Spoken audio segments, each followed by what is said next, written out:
भजनाने मनाची शुद्धी होते. ज्या नारोबाऱ्यांचा प्रसंग आपण श्रवण केला काल, आई वडिलांचं चरित्र आपण पाहिलं, अगदी धावते वेगात पाहिलं, वेळ कमी होता. आता मी तरी काय करू, वेळच पुरत नाही इथं बसल्यानंतर. कधी वेळ निघून जातो काही कळतच नाही महाराज. आताही 8 वाजले, किती बोलावं. देहांत प्रायश्चित्त विठ्ठलपंत आणि रुक्मिणी यांनी घेतलं. मुलं सकाळी जागे झाले. निवृत्तीनाथ उठले आणि घाई घाईनं इकडे तिकडे बघतात. आई कुठे गाई तू? आई दिसत नव्हती. देवाऱ्यापाशी एक कागद दिसला. घाई घाईनं जाऊन तो कागद पाहिला. त्या कागदावरती लिहिलं होतं, बाळ निवृत्ती, आम्ही जातोय, आता परत कधी नाही येणार बाळा. ब्रह्मवृंदांची इच्छा होती ना, आम्ही देहांत प्रायश्चित्त घ्यावं. आम्ही जातोय बाळा, आम्ही नाही येणार आता. पण हे निवृत्ती, तू मोठा आहेस बाळा.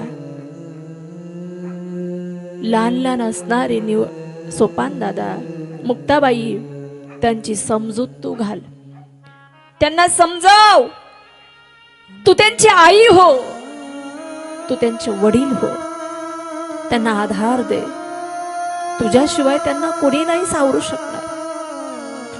निवृत्तीनाथाने तो कागद पाहिला आणि डसा डसा रडायला लागली निवृत्तीनाथ. बाबा, आई, अहो काय केलं ते? नसती झाली आमची मुंज, काही गरज नव्हती, पण का गेला तो बाबा? आणि असं रात्री कुणी जातं का अपरात्री आपल्या मुलांना सोडून? का गेलात बाबा? विचार करा, आपल्या स्वतःच्या मुलांना जर असं टाकून जायची वेळ आली तर काय वाटेल? किती वाईट वाटतं. जरा थोडंसं रुक्मिणी आणि विठ्ठल पंतांच्या जागेवरती जाऊन बघा. निवृत्तीनाथ महाराज रडतायत. थोड्या वेळाने ज्ञाना जागा झाला. सोपान मुक्ताबाई, मुक्ताबाईला उठल्या बरोबर आई लागत होते. छोटीशी मुक्ताबाई. दररोज उठलं ना, अगोदर आईला बिलगावं या मुक्ताबाईनं. आई, आई काय करते गाई? आई मी तुला मदत करू का? आई मी भांडे घासू का?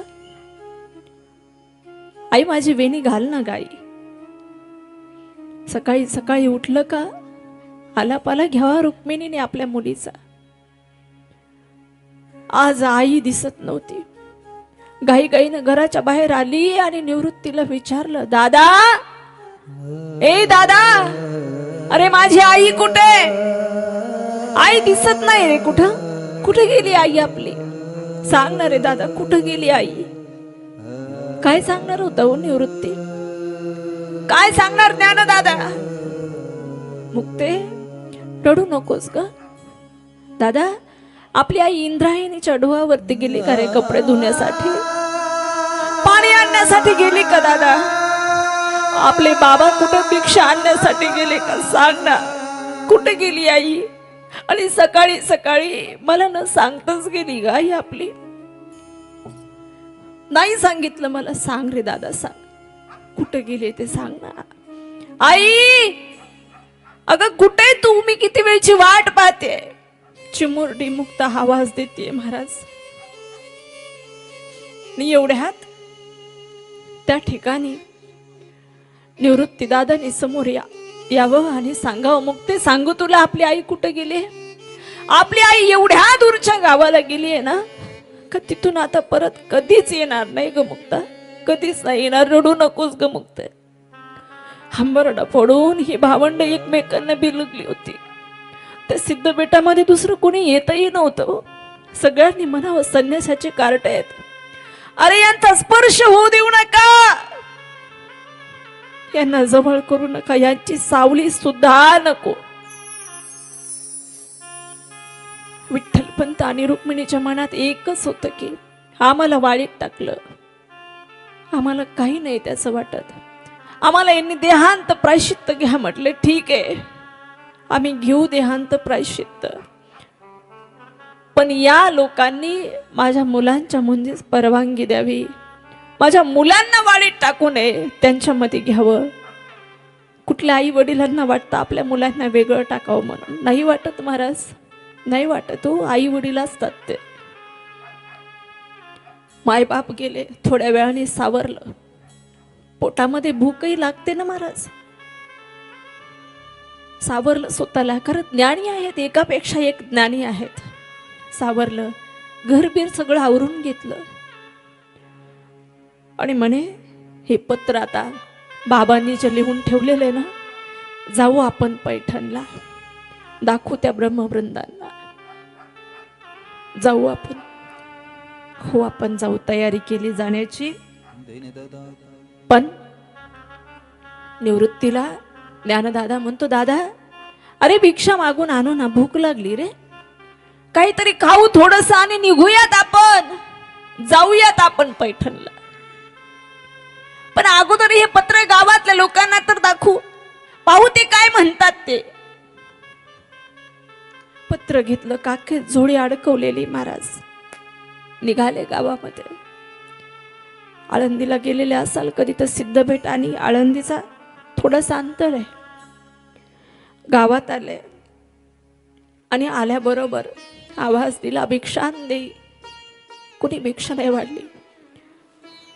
पुढून विसोबा, साठे, बरीचशी ब्राह्मण मंडळी त्या ठिकाणी. अरे माझ्या ज्ञानोबरायांना दारात बघावं आणि दार लावून घ्यावं. अहो काका, विसोबा काका, तुम्ही बोलत होते ना आम्हाला, अहो नका देऊ भिक्षा, नाही द्यायची तर, पण माझं ऐकून तरी घ्या. दार कशाला लावून घेता? तुमच्या मनात होतं ना आमच्या आई वडिलांनी देहांत प्रायश्चित्त घ्यावं, घेतलं ना. आता गेले ना आमचे आई बाबा सोडून, झालो ना आम्ही पोरके. पण ऐका ना, आमचे आई बाबा गेले हो, आता आम्हाला तुमच्यात घ्या ना.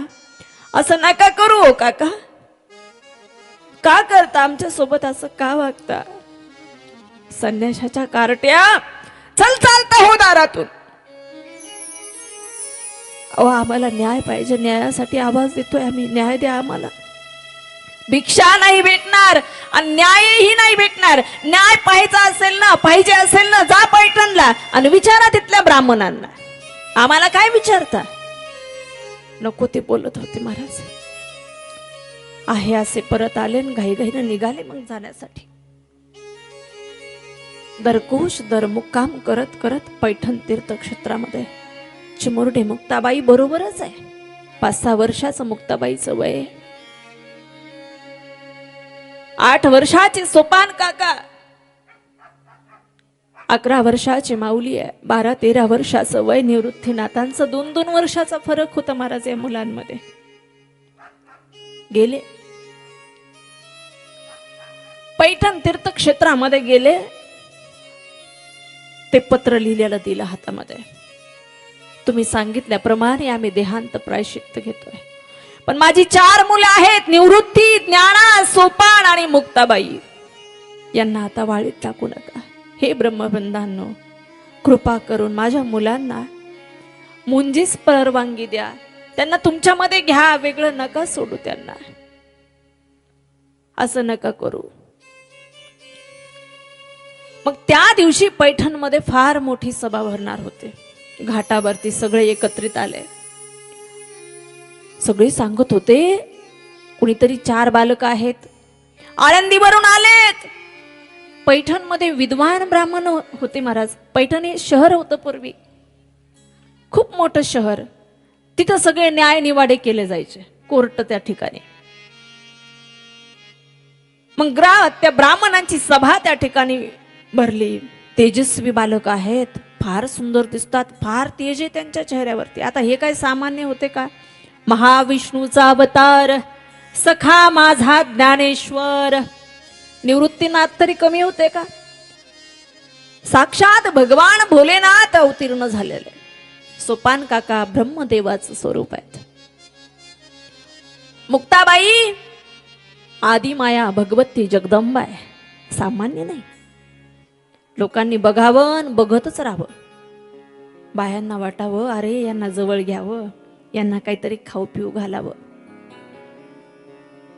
जिद्वेष करणारे लोक होते, कपटी होते ना, जिथे चांगली असतात तिथं कपटीही माणसं असतात. त्यांनी म्हणावं, "ऐ, हो बाजूला, संन्याशाची पोर आहेत ती." तसं पाहायला गेलं तर विठ्ठल पंतांनी जो संन्यास दीक्षा घेतली होती, ती संन्यास दीक्षा ज्या नियमाने घेतली होती त्याच नियमाने काढूनही घेतली होती गुरुवर यांनी. विधिवत सगळा विधी सुद्धा त्या ठिकाणी केला होता. पिंडदान आदी कर्म त्या ठिकाणी सगळं सगळं केलं होतं स्वामींनी. पण तरी सुद्धा दुष्टांनी महाराज छळ केला हो, त्रास दिला. संन्याशाची पोर आहे, अरे भगवंताच्या आदेशानुसार त्या ठिकाणी सगळं कार्य केलेलं आहे, पण नाही ओळखलं या समाजाने, नाही ओळखलं. फार बाजूला, त्यांना जवळ करू नका, त्यांचा स्पर्शही नकोय. विठ्ठल पंतांचे मामा, विठ्ठल पंतांचं आजूळ हे पैठण होतं. त्यांच्या मामांचं नाव कृष्णाजी पंत देवकुळे. त्यांनी त्या ठिकाणी जवळ केलं महाराज, जवळ केलं त्यांना. आपले आहेत, जवळचे आहेत, त्यांचाही द्वेष करायला लागले लोक. 2-4 ग्रंथ शिकलेले ते पंडित लोक सगळे बोलायला लागले त्यांना सुद्धा, पण त्यांना घेऊन आले. विठ्ठल पंत गेले, रुक्मिणी माता गेले, आता त्यांना न्याय द्या ना तुम्ही, त्यांना न्याय मिळवून देण्यासाठी मी आलोय. एवढ्या मोठ्या शहरामध्ये त्या कृष्णाजी पंताशिवाय दुसरं कोणीच त्यांच्याकडून बोलणार नव्हतं. या पोरांना न्याय द्या, हो न्याय द्या. तो कागद हातामध्ये घेतला, हे मोठी सभा भरलेली, आणि नाव वाचले मुलांची. निवृत्ती, ज्ञानदेव, सोपान, मुक्ता, काय नाव ठेवले म्हणे बघा संन्याशाने मुलांचे. जरा हुशारच दिसत होता म्हणे तो. याचं नाव निवृत्ती ठेवलं. निवृत्ती नाव का ठेवलं माहितीये तुम्हाला? संन्यास दीक्षा घेतली आणि मग झाले ना, तिकडून निवृत्त झाले ना संन्यासाच्या याच्यातून, म्हणून नाव त्या ठिकाणी ठेवलं निवृत्ती. माणसाची वृत्ती, माणूस ज्या वेळेला निवृत्त होतो ना एखाद्या गोष्टीतून, रिटायरमेंट होतात ना लोक, काय म्हणतो आपण, बस आता निवांत झालं बरं का, निवृत्त झाले महाराज. आणि ज्या वेळेला माणूस निवृत्त होतो, सगळ्या गोष्टी सोडून देतं, त्यावेळेला ज्ञान प्राप्त होतं. मग ज्ञानोबराय झाले ना, नाव ठेवलं ज्ञाना. निवृत्त झालं माणूस प्रत्येक याच्यातून की ज्ञान प्रगट होतं, म्हणून ज्ञानोबरायांचं नाव ज्ञानेश्वर असं ठेवलं. आणि एकदा माणसाला ज्ञान प्राप्त झालं का सोपान अवस्था प्राप्त होते, म्हणून सोपान आहे, म्हणून नाव सोपान ठेवलं. आणि सोपान अवस्था माणसाला प्राप्त झाली, माणूस शांत झाला का मग काय होतो, मुक्त होतो, सगळ्या बंधनातून मुक्त होतो. म्हणून जी आदी माया भगवती जगदंबा प्रगट झाली ना, तिचं नाव मुक्ताबाई ठेवलं. असे नाव त्या ठिकाणी ठेवले. एक एक त्या ठिकाणी बळी आहेत, एकापेक्षा एक महापुरुष त्या ठिकाणी अवतरलेले आहेत. पण या ब्राह्मणाने मस्करी करायला सुरुवात केली. वा वा, काय नाव ठेवले म्हणे, निवृत्ती ज्ञानदेव. खरंच ज्ञान आहे का तुला? कशाचा ज्ञानी आहेस तू? म्हणे माझं नाव ज्ञानेश्वर. ते बघ तो रेडा चालला ना, त्याचंही नाव ज्ञान आहे. रेड्याचंही नाव ज्ञान असतं, म्हणून काय रेडा ज्ञानी झाला का? ज्ञानोबरायांना सहन होत नव्हतं हे बोलणं. सहज बोलले, तोंडातून एक शब्द गेला, हो असं बोलू नका हो. त्याच्यातला भगवान आणि माझ्यामध्ये जो भगवान आहे तो एकच आहे ना. त्याच्यातला राम आणि माझ्यातला राम एकच आहे, असं का बोलताय? हो बघा, आता संन्यासाची मुलं आम्हाला ज्ञान सांगणार नाही हो, ज्ञान नाही सांगत. वास्तविक पाहता तर आम्ही दोघं एकच आहोत, आमचा आत्मा एकच आहे ना. बरं ठीक आहे, बघूयात मग. हसायला लागले सगळे. एवढं ज्ञान आम्हाला सांगतोय. ए जा रे, तिथे तो आसूड पडलेला घेऊन या, बघूयात याचं ज्ञान कुठपर्यंत चालतं ते. आसूड हातामध्ये घेतला त्या ब्राह्मणाने. ते रेडा घेऊन या रे इकडे. रेडा घेऊन आला तो माणूस. याच्यातला आत्मा त्याच्यातला आत्मा एक आहे, बघूयात म्हणे. आसूडाने फटके द्यायला सुरुवात केली. कुणाला? रेड्याला. पण ते फटके माऊलींच्या पाठीवरती ओळ उमटत होते. गच्च डोळे बंद केले, लाल बुंद शरीर झालं. पण ठरवलं होतं रडायचं नाही. नाही रडायचं आपल्याला यांच्या पुढे. छोटीशी मुक्ताबाई, एवढा हिला राग येत होता. अरे नाही द्यायचं शुद्धीपत्र तर नका देऊ देत, पण माझ्या दादाला मारतायत. का मारतायत? का सहन नाही करतात? पण त्यातले सात्विक होते ना, ते म्हणत होते अरे सज्जन आहेत रे पोरं, असं नका करू. पण जे दुर्जन होते ना, ते म्हणायला लागले अरे यांचा बाप आहे ना, तो तिकडे काशीला होता, तिकडे काहीतरी बंगाली विद्या शिकून आला असेल, त्याच्यामुळे यांना काहीतरी चमत्कार करता येत असेल, म्हणून हा चमत्कार इथं करून दाखवता येत आपल्याला. किती निष्ठुर भाव बघा ना. ठीक आहे म्हणे, ऐक तू बोलतोस ना, त्याच्या पाठीवरती मारलं, तुझ्या पाठीवरती ओळू म्हटले. एक काम कर म्हणे, तू बोलतोस ना, मग त्याने पण बोलायला पाहिजे, रेड्याने पण बोललं पाहिजे ना. महाराज म्हणले हो बोलन ना, का नाही बोलणार? त्याच्यातला आत्मा आणि माझ्यातला आत्मा एक आहे म्हटल्यानंतर बोलन ना. चल चल म्हणे, बोलायला लाव त्याला. मी त्या दिवशी म्हणून गेले ना, संत नाविलाज म्हणून चमत्कार करतात. सहन होत नव्हतं हे बोलणं म्हणून गेले समोर ज्ञानोबाराय. समोर गेले आणि त्या रेड्याच्या मस्तकावरती हात ठेवला. माझ्या माऊलीने हात ठेवला. अरे तसा रेड्याच्या मस्तकावरती हात ठेवला. तो रेडा राम म्हणत नव्हता, तो रेडा कृष्ण म्हणत नव्हता, तो रेडा माऊली म्हणत नव्हता. हो, तो रेडा एखादा श्लोक म्हणत नव्हता. तर रेड्याच्या मुखातून वेद बोलले. वेद वेद बोलायला लागला रेडा. वेद बोलत होता महाराज. हा चमत्कार सगळा त्या ब्रह्मसभेने पाहिला. आणि आता कॅमेऱ्याकडे जसं बघतात ना टक लावून, तसं या सगळ्या मुलांकडे पाहत होते. आणि सगळ्यांनी जयघोष त्या ठिकाणी करायला सुरुवात केली. माऊली ज्ञानेश्वर महाराज की जयघोष त्या ठिकाणी करतायत महाराज. सगळ्यांना त्या ठिकाणी आनंद वाटला. अरे हे सामान्य नाहीत, कळून चुकला आता. अरे हे महान भगवत भक्त असले पाहिजे, भगवंत असले पाहिजे, हे सामान्य नाहीयेत. मग कळालं. आणि मग तिथल्या ब्रह्मवृंदाने सांगितलं, बाळांनो तुम्हाला शुद्धीपत्राची गरज नाही. अरे तुम्ही साक्षात त्या ठिकाणी भगवान आहात, तुम्हाला काय गरज आहे शुद्धीपत्राची?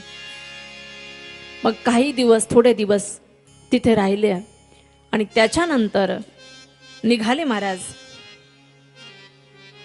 प्रवास करत नेवासा या तीर्थक्षेत्रामध्ये आले. आता ही कथा तुम्हाला माहिती आहे, माहिती ना सगळ्यांना. नेवाशामध्ये माऊलींनी ज्ञानेश्वरी लिहिली. पण हे कशा कशा प्रकारे झालं, कोणतं कार्य केल्यानंतर माऊलीने कोणतं कार्य केलं, हे आपल्या बाईंमध्ये पक्क बसलं पाहिजे. आपण ऐकून आहोत ना, माऊलींनी रेडा बोलवला. अरे पण कसा बोलवला, कशासाठी बोलवला, हे आपल्यालाही कळावं आणि आपल्या मुलांनाही कळावं. अरे जरी चरित्र ऐकलं असेल तर त्या सगळ्या गोष्टीचं ज्ञान असतं का आपल्याला? नाही. माहिती फक्त भिंत चालवली होती, पण कशासाठी चालवली होती? चांगदेव महाराजांसाठी. अरे पण कारण काय झालं होतं हे तर माहिती असलं पाहिजे ना, म्हणून सांगायची कथा. नाहीतर उद्या नको म्हणा ते तर आम्हाला माहिती होतं. बरोबर आहे का रे? म्हणून सांगते, ऐका. नेवासा तीर्थक्षेत्रामध्ये आलंय आणि नेवासामध्ये आल्यानंतर प्रेत यात्रा चालली. सच्चिदानंद बाबांच्या पत्नीनं दर्शन घेतलं. आपल्याला सगळ्यांना माहिती, सच्चिदानंद बाबांना उठवलं, मृत झालेले बाबा उठवलं आणि तुमच्याकडून एक महान कार्य मला करून घ्यायचंय. जा ना कधी नेवाशाला.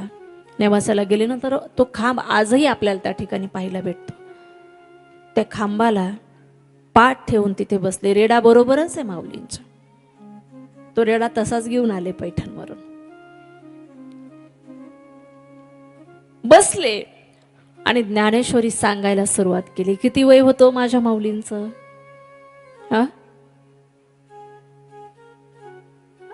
एवढे छोटेसे, 16व्या वर्षी एवढे छोटे असणारे माऊली. ज्ञानेश्वरी सांगितली माऊलीनं, शकी 1272 तै टीका केली ज्ञानेश्वरी सचिदानंद बाबा आदरे लेखकू झाला. शक्य 1272 त्यावेळेला लिहिली महाराज. ज्ञानेश्वरी ग्रंथ पूर्ण झाला. अमृत अनुभव अनेक ग्रंथ माऊलींनी तिथे लिहिले. सगळे ग्रंथ लिहून झाले. नेवाजकरांना छंद लागला महाराज माऊलींचा. दररोज माऊलींनी त्यांना त्या ठिकाणी प्रवचन सांगावं, कथा सांगाव्यात. सगळ्यांना आवड एवढी निर्माण झाली. माऊली जाऊ नका ना तुम्ही, आता थांबा ना आमच्यासाठी. माऊलीने सांगितलं, नाही थांबता येणार, आता आमचं काम इथलं पूर्ण झालंय, आम्हाला गेलं पाहिजे. निघाले पुढं. तिथून पुढे आले कुठे? पुणतांब्यापाशी. पुणतांबा सगळ्यांना माहिती आहे ना. आणि तिथे आल्यानंतर तिथे चांगदेवजी महाराज आहेत. चांगदेव महाराज हे 1400 वर्षाचे. एवढे वर्ष कसं काय जगले कलियुगामध्ये? माणसाचं आयुष्य किती कलियुगामध्ये? 100 वर्षाचंच आहे. पण आता तिथपर्यंतही कुणी जात नाही. पण 1400 वर्षापर्यंत यांना एक विद्या येत होती, समाधिस्थ व्हायचे. ते म्हणजे सगळ्या विद्या यांना ज्या ज्या गुरुकडे जावं त्या गुरुकडून सगळं ज्ञान घ्यायचं. म्हणे पुढे सांगा, याच्या पुढे काय? ते म्हणायचे माझ्याकडे एवढंच ज्ञान होतं, बघा दुसरे गुरु. परत दुसऱ्या गुरुकडे जायचं. त्या गुरुकडे जायचं, जे सांगितलं 3 वेळा ऐकलं का लगेच पाठांतर. सांगा पुढे काय? ते म्हणायचे झालं एवढंच. मग समाधी कशी लावून घ्यायची ही त्यांना जमत होतं. 1400 वेळा काळाला पाठीमागं लावलं कुणी? चांगदेव महाराजांनी. ती वेळ यायची म्हटलं का हे समाधीस्थ असायचे. काळ यायचा आणि वापस जायचा. आणि ज्या वेळेला यांची समाधी उठायची ना, ते तेज यांच्या डोळ्यामध्ये असायचं. ज्या ज्या माणसांच्या तिथे घरामध्ये कुणी गेलेलं असन, माणसं मृत झालेले असतात ना, ते लोकांनी ते जमा करायचे आणि चांगदेव महाराजांच्या समोर आणून टाकायचे ते मेलेली माणसं. हे कुठपर्यंत? जोपर्यंत चांगदेव महाराज समाधीत आहेत तोपर्यंत तिथे आणून टाकायचे. चांगदेव महाराजांची समाधी उठली, त्यांनी डोळे उघडले आणि त्या प्रेताकडे पाहिलं का ते लगेच जिवंत व्हायचे. एवढं तेज त्यांच्यामध्ये, चांगदेव महाराजांमध्ये. ते जिवंत व्हायचे आणि उठून आपापल्या घरी जायचे. एवढे महान असणार आहे. आणि मग हे सगळी भावंड तिथे आले. चांगदेव महाराज समाधीस्थ होते. बऱ्याच लोकांनी प्रेत त्या ठिकाणी आणून टाकले. एका बाईचं कुत्र मेलं, कुत्र. आणि त्या कुत्र्यामध्ये एवढा जीव त्या बाईचा. हे कुत्र दररोज कथेला येतं बघा. हे इथे सुद्धा ते म्हटलं असं, नको उद्या आपल्या गावात चर्चा व्हायला की राधिकाताईच्या कथेला कुत्र सुद्धा नसतं, म्हणून ते दररोज येतं. ते काहीतरी महान पुण्य आत्मा असेल महाराज, नाही तर कुणी दम धरतं काय ते नाही. आपल्याला सुद्धा 9 वाजले का कधी संपत, कधी संपत, किती वेळ लावते, किती वेळ लावते. पण ते कुत्र येऊन बसतं, ते पण भाग्यवान आहे. असं एका बाईचं कुत्र मेलं आणि ते कुत्रही तिने तिथे आणून टाकलं. आता काय करावं? तेवढ्यात ही भावंड सगळे. मुक्ताबाई म्हटले, हे काय? हे कशाला आणून टाकले तिथे? चांगदेव महाराजांचे शिष्य होते. आता छोटेसे मुक्ताबाई जरा आवाज मोठ्या आवाजात बोलायच्या. ज्ञानी होत्या ना, ज्ञान बोलतं, माणूस नाही बोलत. आणि मग बोलायला लागल्या. कशाला? म्हणजे आमचे स्वामी उठले, अजिबात गर्दा करू नका, आमचे स्वामी आता समाधीस्थ आहेत. स्वामी ज्या वेळेला उठतील ना, यांच्याकडे पाहतील, मग हे जिवंत होतात. मुक्ताबाई म्हटल्या, मेलेले जिवंत होतात? हो. कधी? तुमचे स्वामी उठल्यानंतर? हा. त्याच्यामुळे अजिबात आरडाओरडा करू नका. बरं बरं. मुक्ताबाईनं ते मेलेलं कुत्र उचललं, हातामध्ये घेतलं. जसं ते कुत्र उचलून हातामध्ये घेतलं ना, तसं असं गरगर गरगर गरगर फिरवलं. कुणावरून फिरवलं? जे प्रेत होते ना त्यांच्यावरून असं बिर असं फिरवलं, फेकून दिलं. जसं फेकून दिलं ते मेलेलं कुत्रही जिवंत झालं, उठून पळून गेलं ते कुत्र. आणि जे प्रेत होते मेलेले तेही उठून जागे झाले, तेही आपापल्या घरी गेले. ते शिष्यमंडळ तर बघतच राहिले. अरे बापरे, एवढी एवढी मुलगी, एवढं वय या मुलीचं.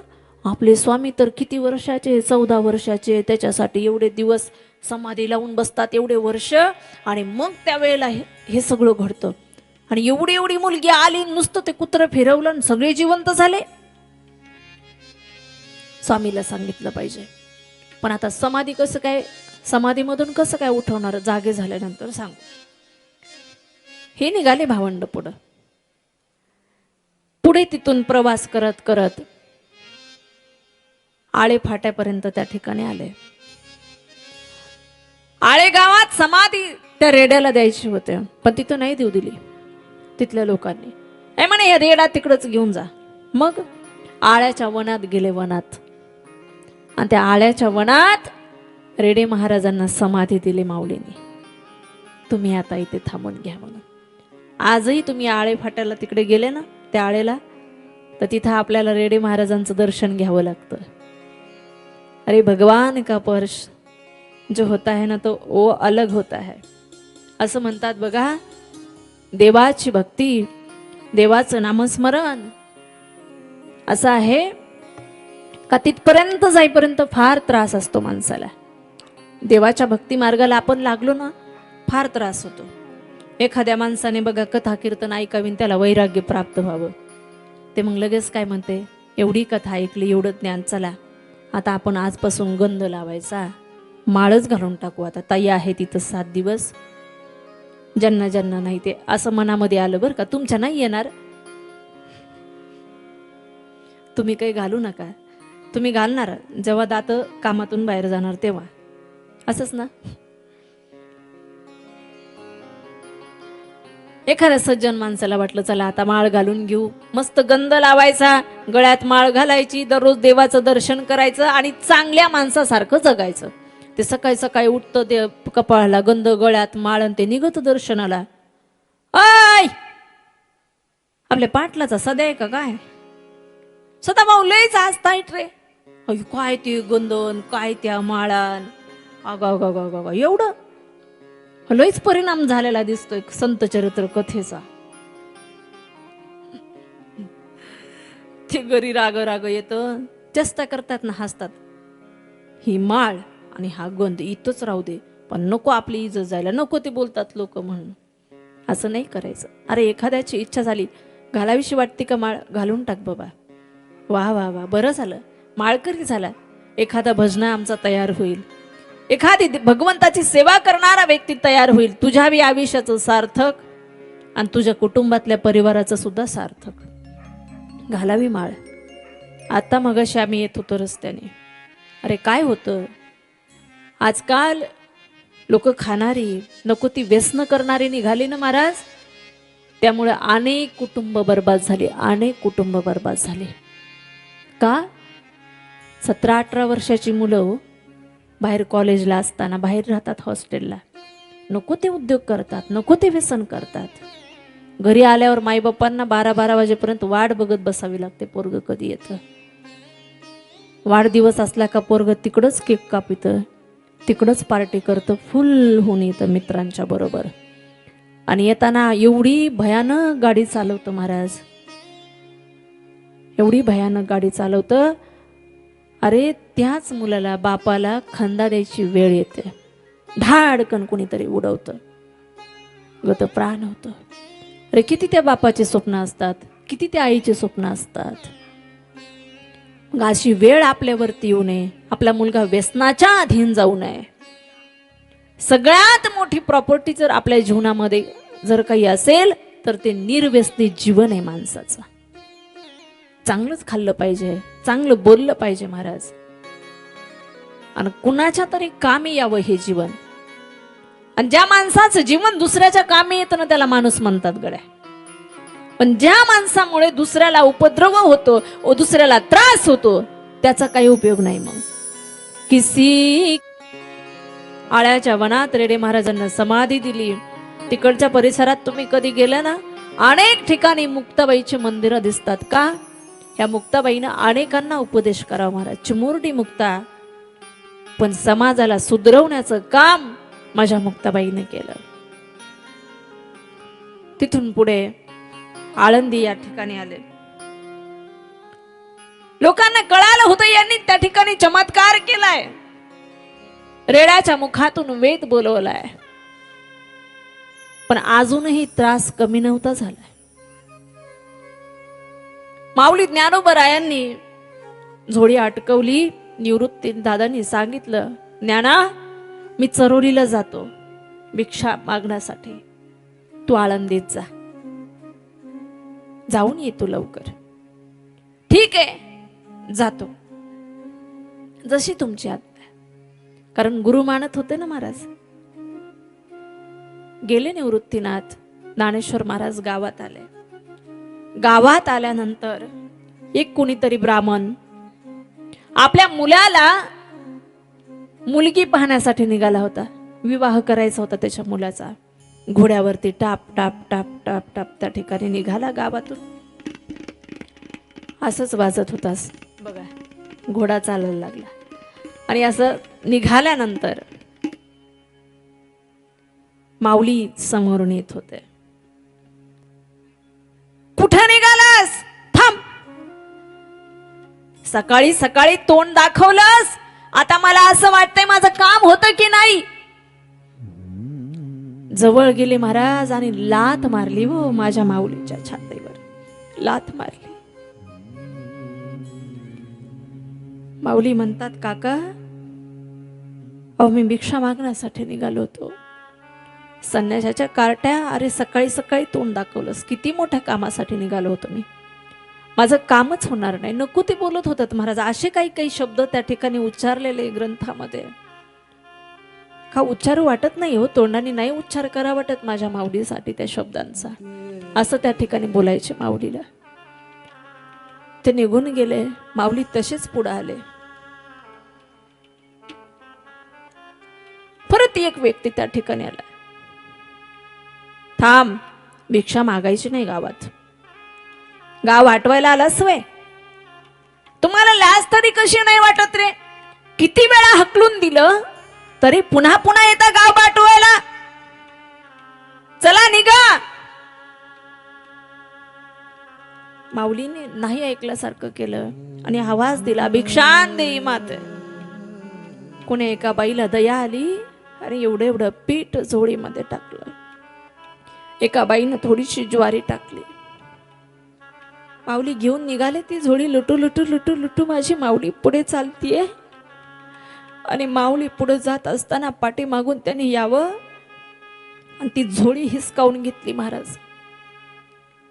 काही पोरं तिथं चिखल खेळत होते. असे चिखलाचे गोळे करायला लागले पोरं, शेणाचे गोळे करायला लागले आणि खेळत होते. त्या पोरांना बोलून घेतलं, ए पोरांनो इकडे या. असे असे गोळे करायचे आणि याच्या अंगावर टाकायचे, असा खेळ खेळा तुम्ही.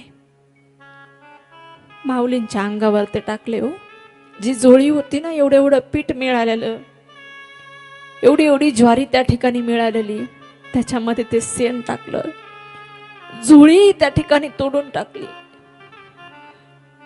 माऊली म्हणत होते, आज कुठंतरी माझ्या मुक्ताबाईला थोडंसं खायला मिळालं असतं, माझ्या सोपानाला खायला भेटलं असतं, पण तेही या लोकांनी ठेवलं नाही. एवढा राग आला माऊलींना. सगळ्या अंगावरती चिखल फेकलेला, शेण फेकलेलं, शेणाने आणि चिखलाने लदबद झालेली माझी माऊली. एवढा राग आला, कंठ दाटून आला. आज आई बाबा असते तर कदाचित अशी वेळ नसती आली. आई बाबा खूप आठवण येते हो तुमची. घाई घाईनं सिद्ध बेटाच्या दिशेने माझी माऊली निघाली. हो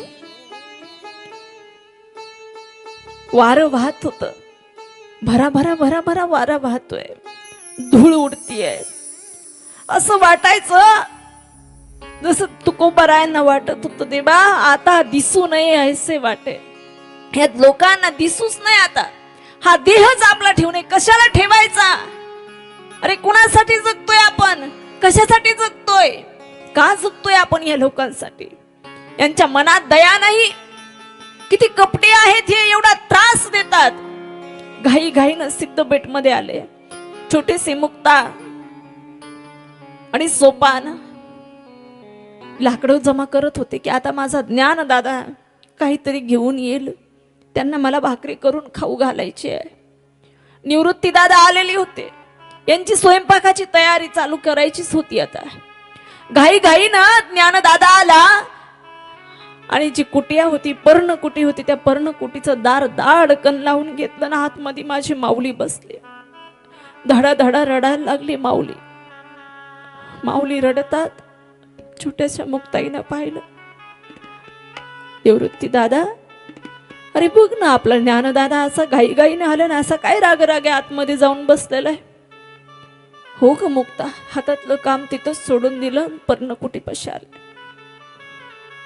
निवृत्तीनाथ म्हणतात, ज्ञाना अरे दार उघड ना. माऊली नाही दार उघडत. अरे बोल, काय झालं तुला? काहीच बोलत नाही माऊली, काहीच नाही बोलत. आता काय करावं? दारही उघडत नाही. कुठेतरी एका बाजूने छिद्र होतं, त्याच्यातून आतमध्ये टोकावून पाहिलं. फुंकारे देत माझी माऊली रडली. हो, माऊली रडत होती. का लोक त्रास देतात एवढा? कशासाठी देतात? काय केलंय या लोकांचं? अरे अन्याय अत्याचाराशिवाय या लोकांना काही दुसरं येतच नाही का? कशाला जगायचं? काय उपयोग या जीवनाचा? माऊली रडत आहे. तो विचार करा ना. अरे ज्या माऊलींचा स्पर्श व्हावा, त्या माऊलींचा अभिषेक आपल्याला करता यावा म्हणून आज लोक 2-2 दिवस बारी लावतात, नंबर लावतात. ज्या माऊलीने लिहिलेली ज्ञानेश्वरी आहे, लाखो समाज सुधारला त्या ज्ञानेश्वरी वाचून. कित्येक लोकांचं कल्याण झालं. अशीच ज्ञानेश्वरी नाही घडली, अरे अशीच माऊली नाही घडले. किती मोठे मोठे प्रसंग माझ्या माऊलींच्या जीवनामध्ये. किती लोकांनी त्रास दिला महाराज, खूप त्रास दिला. पण छोटीशी मुक्ताई सरसावली आणि सांगितलं, करू दार लावून घेऊ नको. अरे काय झालं? अरे लोकांनी भिक्षा नाही वाढली म्हणून काय झालं? एवढा राग कुठे करायचा असतो का? माऊली तुम्ही संत आहात, माऊली तुम्ही ज्ञानी आहात. अज्ञानी पुरुष हे छोट्या छोट्या गोष्टीवरून रडत नाहीत, छोट्या छोट्या गोष्टीला राग करत नाही. अरे कोण समजवतंय? छोटीशी मुक्ताबाई समजवती हो आपल्या मोठ्या भावाला. बहीण समजवती भावाला, नका ना रडू नका ना माऊली, ताटी उघडा ना. ज्यावेळेला या मुक्ताबाईनं उपदेश केला, ताटीचे अभंग तयार झाले महाराज. एवढा उपदेश आजही ताटीचे अभंग वाचा, फार गोड अभंग त्या ठिकाणी आपल्याला पाहायला भेटतात. आणि एवढा उपदेश ज्या वेळेला ऐकला, माऊली ज्ञानी आहात ना तुम्ही, संत आहात ना, मज लागेवनी शांती सुखी व्हावे पाणी. शांत व्हा तुम्ही, शांत व्हा म्हटल्यानंतर ताडकन ज्ञानोबाराय उठले आणि कुटियाचं दार उघडलं महाराज. भावंड एकमेकाला बिलगले महाराज. ज्ञाना, अरे असं कुठे करायचं असतं का? जाऊ दे ना, टाकलं ना लोकांनी झोळीत शेण, मग काय होतं? सावरलं स्वतःला. काही दिवसानंतर दिवाळ सण आला होता महाराज, दिवाळ सण. आणि या दिवाळ सणाला अख्खी आळंदी गजमजू लागली, सगळीकडे दिवे लागले होते. विचार करा ना, ज्या वेळेला आपल्या घरामध्ये काहीच नसायचं, गरिबी परिस्थिती होती पहिल्या लोकांची, काही भेटत नव्हतं. आपली माय शेजारच्या घरी जाऊ देत नव्हती आपल्याला. कधी जाऊ देत होती का? बाळांनो, आपल्याला लाडू करायचे बरं का, जाऊ नका तिकडे. कधी करणार गाई लाडू? तू कधी करणार? आता करते आई. त्यांनी करंजा केल्या ग, शंकरपाळे केले, तू कधी करणार आहे आई? आपली आई आपल्याला समजूत घालायची, बाळा आपल्यालाही करायचंय, तुम्ही बसा तर, तोपर्यंत मी करते, आता करते, मग करते म्हणत म्हणत ती माय समजूत घालायची पूर्वी लहान लहान लेकरांना. पण भेटत नव्हतं सगळं. पण माय शेजाऱ्यांच्या दारात कधी जाऊ देत नव्हती. आज सगळ्या आळंदीकरांना आनंद वाटत होता. लक्ष्मीपूजनचा दिवस, सगळीकडे दिवे लागले, सगळ्यांनी नवीन वस्त्र परिधान केले होते. सगळी गोडधोड सगळीकडे करून खात होते, पण काही नव्हतं या 4 भावंडांकडे, काही नव्हतं. छोटासा सोपान थोडासा लांब जाऊन बसला आणि रडत होता. या सोपानाला आठवण येत होती, आज जर माझी आई असती तर आपल्याही दारात सडा रांगोळी असते. आज आपल्या आईनं काही करून काहीतरी गोडधोड आपल्याला सुद्धा खायला केलं असतं. रडत आहेत. रडणाऱ्या सोपानाकडं ज्ञानेश्वरांनी जावं, सोपान का रडतोस रे? कशासाठी रडतोस? काय झालं तुला रडायला? दादा, अरे बघ ना माझं धोतर किती फाटलंय, किती फाटलंय रे दादा. आज आपली आई असती तर बघ सगळीकडे गोडधोड करून खातात लोक, सगळीकडे दिवे लागलेत, आपल्या कुठे येत काहीच नाही रे दादा. आणि माझ्या अंगावरचं धोतर हे सगळं फाटून गेलंय. अरे ज्या माऊलींमुळे आज आम्ही दररोज चांगले चांगले कपडे घालतोय इस्त्रीचे, दररोज फिरतोय आम्ही, कित्येक महाराज मंडळी आनंदात राहतात. आज आम्ही जाऊ त्या गावामध्ये आम्हाला पंचपक्वान्नाचं भोजन भेटतंय, कुशामुळे? माऊलीमुळे. पण आमच्या माऊलीला काही नाही मिळालं, काही नाही मिळालं माझ्या माऊलीला. माऊलीने समजूत काढली भावाची. सोपान, अरे काय झालं धोतर फाटलं म्हणून? फाटलं ना धोतर, एक काम कर, त्याला गाठण मार, त्या धोत्राला गाठण मार, मग होईल ना व्यवस्थित. धोत्राला गाठण मारली हो माझ्या माऊलीने. गाठण मारून धोतर त्या ठिकाणी घालायला लावलं सोपानाला. आणि दिवाळ सण असला म्हणून काय होतं, असू देत की मग आपणही दिवा लावू, आपणही देवाची पूजा करू. गोडधोड खायला नसलं म्हणून काय झालं, चल लवकर आपल्यालाही नामस्मरण करायचंय, आपणही दिवा लावू आपल्या कोट्यामध्ये, चल. सावरलं हो भावानी भावाला.